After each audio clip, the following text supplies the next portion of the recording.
AYUSH RO systems. நீங்கள் இப்போ பார்த்துட்டு இருக்கிறது வந்து maintenance free water software filter job SP3ன்னு சொல்லுவாங்க. லொக்கேஷன் வந்து தாம்பரம் மாடம்பாக்கத்தில் ஒரு மல்டிபிள் ஹவுசஸ் கொண்ட ஒரு ஃப்ளாட் மாதிரி உள்ள ஒரு வீட்டுக்கு தான் நாங்கள் பண்ணி கொடுத்துருக்கோம். இதில் வந்து 2 வாட்டர் இருக்குது. சோர்ஸ் ஆஃப் வாட்டர் வந்து போர்வெல் அண்ட் வந்து சம்ப் வாட்டர். சம்பும் வந்து ஒரு டைப் ஆஃப் வந்து ஒரு போர்வெல் தான், அந்த ஒரு காமன் போர்லேருந்து எடுத்து அனுப்புகிறாங்க. ஸோ ரெண்டுலேயுமே வந்து வாட்டர் ஹார்ட்னஸ் வந்து இருக்குது. TDS வந்து பார்த்திங்கன்னா ஒரு மேக்ஸிமம் ஒரு 1500 வரைக்கும் போகுது. 750லேருந்து ஸ்டார்ட் ஆகி 1500 வரைக்கும் ரீச் ஆகுது.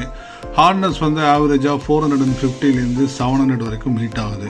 ஸோ இந்த 2 வாட்டருமே வந்து யூஸ் பண்ணணும். ப்ராப்ளம் வந்து அதே ஒயிட் ஸ்கேலிங் ப்ளஸ் வந்து ஹார்ட்னஸால் இம்பேக்ட் ஆகிற எல்லா விஷயங்களும் நடந்திருக்கு.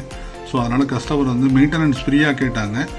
ஸோ அதனால் மெயின்டெனன்ஸே இல்லாத இந்த ஒரு ப்ராடக்ட்டை நாங்கள் கொடுத்துருக்கோம். இது made in Germany. So filter job SP3ன்றது உங்களுக்கு இதோட நாங்கள் 4வது ப்ராஜெக்ட் பண்ணுறோம்.